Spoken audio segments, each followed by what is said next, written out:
Hello and welcome to The Hero Spouse. I'm Kendra Ruth, here to answer one of your questions about marriage and midlife crisis. Today we have Miss Kitty.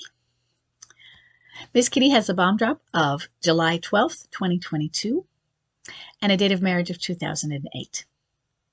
She's not familiar with contact type terms, but she does believe that she has a high energy replayer. She says, my spouse moved out 2 months after bomb drop and into a female friend's house. So in other words, your spouse has been out of the house for 1 month now. They swear there's nothing going on. They're only friends. Maybe. But all his clothes and belongings are still at our house, and he comes every day to take me to work, etc. He wants time and space. He enjoys being alone. Is he able to be alone in this female friend's house? Let's just assume that it's a friendship and that they're roommates. Then maybe, but even in a friend's house, I know as an introvert, to me, being alone doesn't involve anyone else living there. But does this mean he's stringing me along or leaving the option open to come back? He won't discuss it at all. What I'm going to say instead is that this is a very new situation. You are 3 months past bomb drop.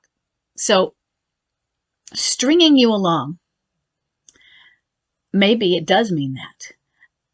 But if this is a midlife crisis, it's not an intention to string you along. It's a crisis.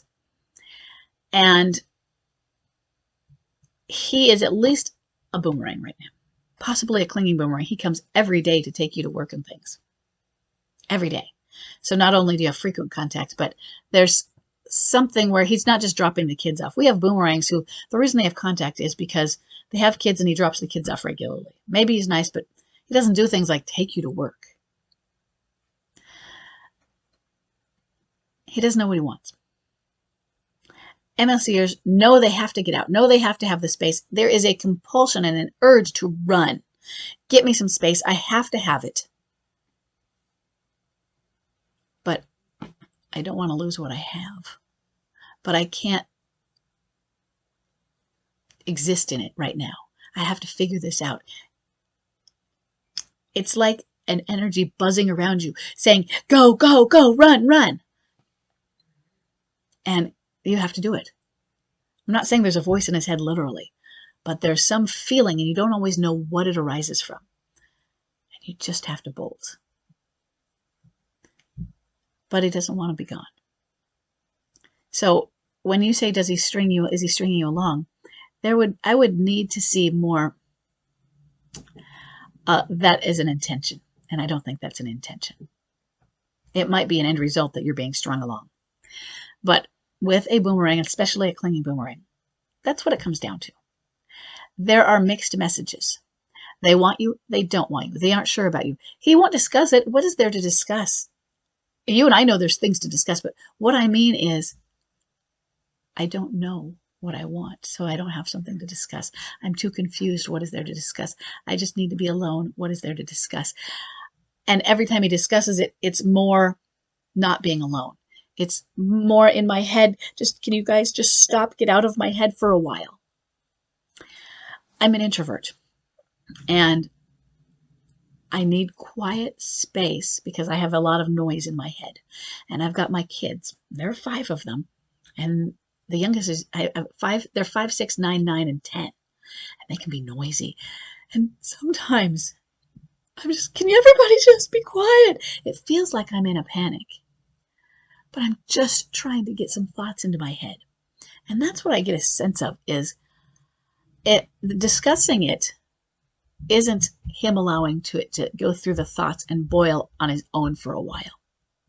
Or as a writer, say I'm writing fiction and I don't want to put it out there yet, even as an idea, until I let it boil for a while and get the thoughts going. And then I might bring it to just an idea. I might not bring it anywhere until I have something, or I might. But I don't talk about it. He's not ready to talk about it because it's still in his head.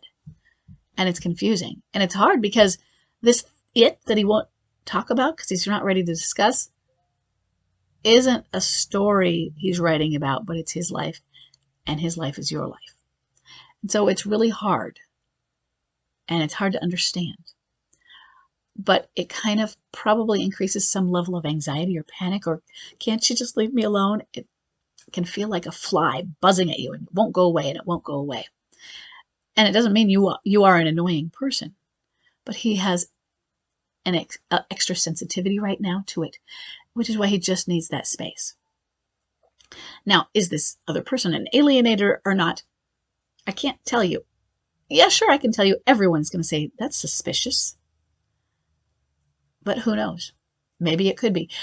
Chuck had a friend, and he moved in. She was getting married. She was so felt safe that way anyway. She was getting married, and he rented her apartment from her. She had a condo, and she was getting married, so he wasn't able to leave right away our house until it was ready. And that was because he had promised he would take that over from her. And let's say that instead she said, hey, you could crash in the other room in my place. I probably wouldn't have worried about her at all.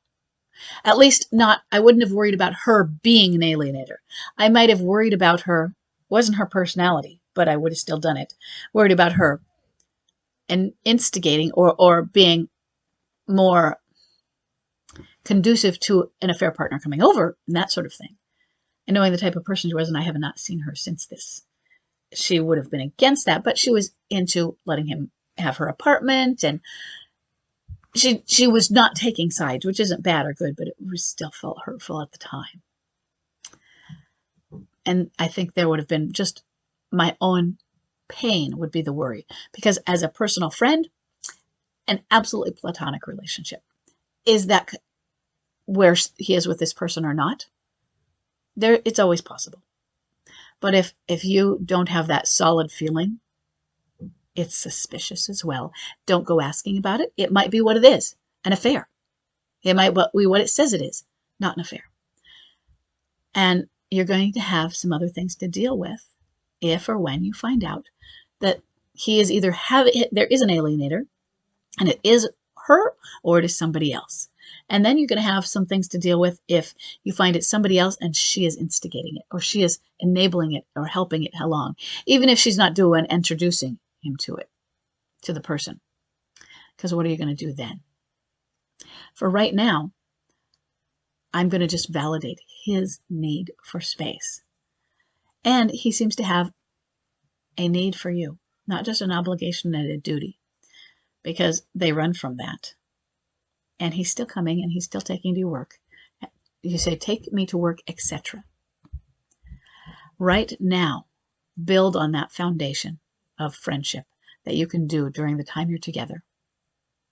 But that means you're not asking questions about discussing our relationship. That's when he feels pressured. But talking to him like a friend. Talking to him, I know, about the weather, whatever. But just, I'm so glad to see you today. Isn't it beautiful out?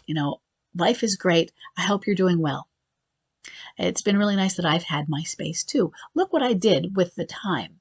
I miss you, but you know what? I understand this thing about space as well, because I am learning a lot of things about myself in this time. Things that you can do to validate his need for time and show it positive for you. Not that saying I want it forever. You're not saying that. But it's a real thing. And it doesn't mean he's intentionally stringing you along. It does mean he doesn't want to lose you. I get it. I hope this helps. I'll see everybody in the next question.